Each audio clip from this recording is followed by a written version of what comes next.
लहान मुलांनी बागेतली फुलं तोडली, मालकाने अंगणवाडी सेविकेचे नाक छाटले, नाक धारदार शस्त्राने कापून घटनास्थळावरून पळ काढला।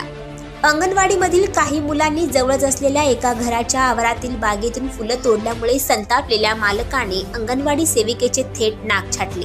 शहरातील एका खाजगी रुग्णालयात सदर सेविकेवर उपचार सुरू आहेत।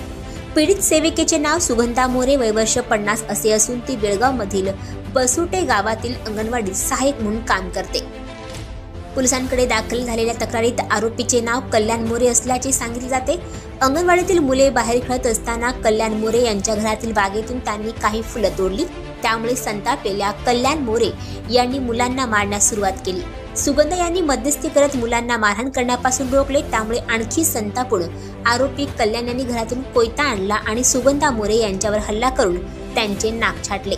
गंभीर जखमी सुगंधावर खाजगी रुग्णालयात उपचार सुरू आहेत। सुगंधाच्या कुटुंबियांनी आरोपीविरुद्ध गुन्हा दाखल केला आहे। या प्रकरणी चौकशी करण्यात येत आहे। सदर गुन्हा घडल्यानंतर काकती पोलीस ठाण्यात कल्याण मोरे याच्या विरोधात गुन्हा दाखल करण्यात आला। आणखी नवनवीन व्हिडिओ पाहण्यासाठी आत्ताच आमच्या स्टार टीव्ही 9 चॅनलला सबस्क्राईब करा, लाईक करा, शेअर करा। Bureau report, star TV 9 Belgaum.